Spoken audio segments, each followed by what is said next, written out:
আসসালামু আলাইকুম। সামাজিক নিরাপত্তা ও শান্তি প্রতিষ্ঠায় ইসলাম। আজ এই বিষয়ে আমরা কথা বলবো।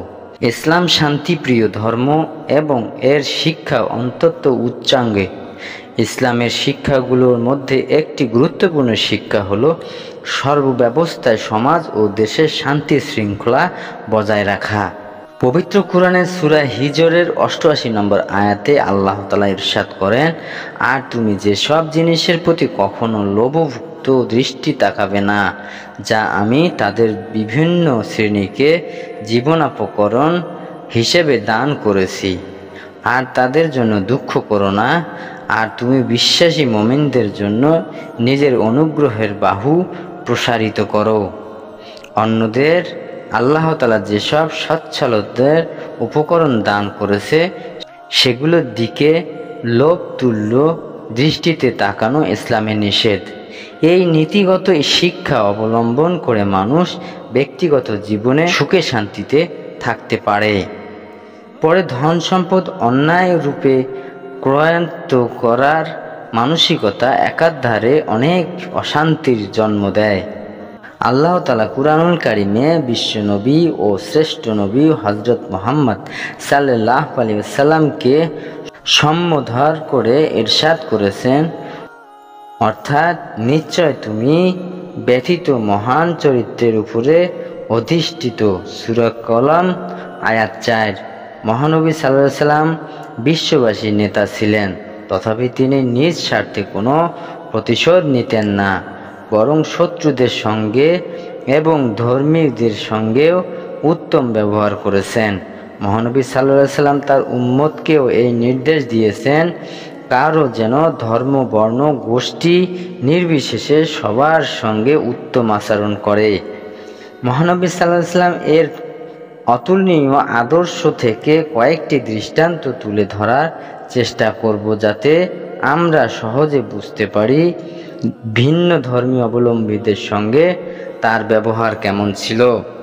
হযরত আবু বকর রাদিয়াল্লাহু এর কন্যা আসমা রাদিয়াল্লাহু থেকে বর্ণিত, তিনি বলেন, মহানবী সাল্লাল্লাহু আলাইহি সাল্লামের যুগে আমার অমুসলিম মা আমার কাছে এলেন। আমি মহানবী সাল্লাল্লাহু আলাইহি সাল্লামকে জিজ্ঞাসা করলাম, আমি কি তার সঙ্গে ভালো ব্যবহার করব? তিনি রাসূলুল্লাহ সাল্লাল্লাহু আলাইহি সাল্লাম বললেন, হ্যাঁ। সহিহ বুখারী। হযরত আনাস ইবনে মালিক রাদিয়াল্লাহু থেকে বর্ণিত, একদা এক বেদুইন মসজিদে প্রস্রাব করল।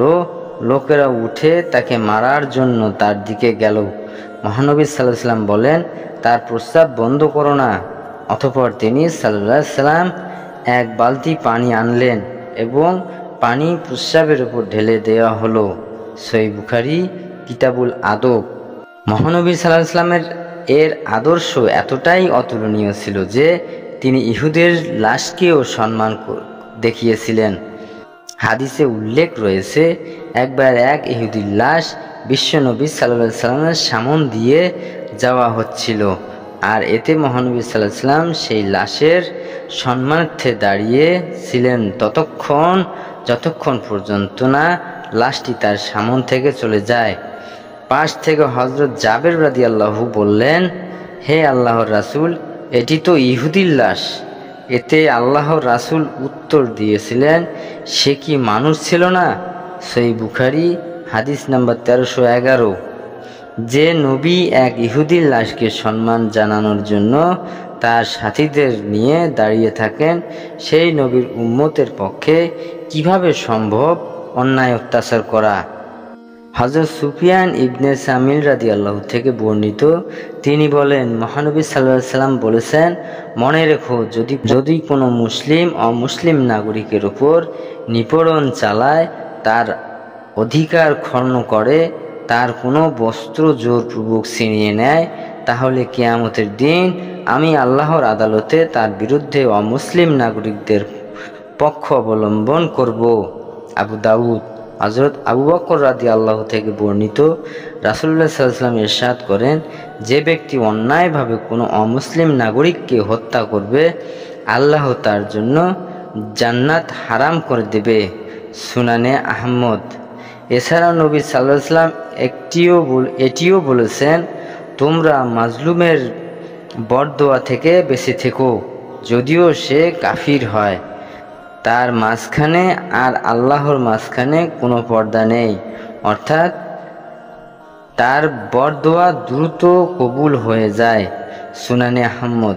এছাড়াও আমরা লক্ষ্য করি মানব সেবায় আত্মনিয়োগকারী ব্যক্তির প্রতিও মহানবী সাল্লাল্লাহু আলাইহি ওয়াসাল্লাম শ্রদ্ধা প্রদর্শন করতেন ও তাদের খেয়াল রাখতেন। একবার তাই গোত্রের লোকেরা মহানবী সাল্লাল্লাহু আলাইহি ওয়াসাল্লামের বিরুদ্ধে যুদ্ধ করেছিল। এতে তাদের কিছু সংখ্যক লোক বন্দী হয়েছিল। তাদের মধ্যে আরবের প্রসিদ্ধ দাতা হাতেমের এক মেয়েও ছিল। যখন সে মহানবী সাল্লাল্লাহু আলাইহি ওয়াসাল্লামের কাছে বলল সে হাতেম তাইয়ের মেয়ে, এ কথা শুনে মহানবী সাল্লাল্লাহু আলাইহি ওয়াসাল্লাম তার সঙ্গে অত্যন্ত সুন্দর ব্যবহার করলেন এবং তার সুপারিশক্রমে তার গোত্রের শাস্তি ক্ষমা করে দিলেন। সিরাত হালবিয়া 3য় খণ্ড, পৃষ্ঠা নম্বর 227। আল্লাহ তাআলা আমাদের সবাইকে বিশ্বনবী সাল্লাল্লাহু আলাইহি ওয়াসাল্লামের আদর্শ অনুসরণ করার তৌফিক দান করুক। আমিন। জাযাকাল্লাহুল খাইর।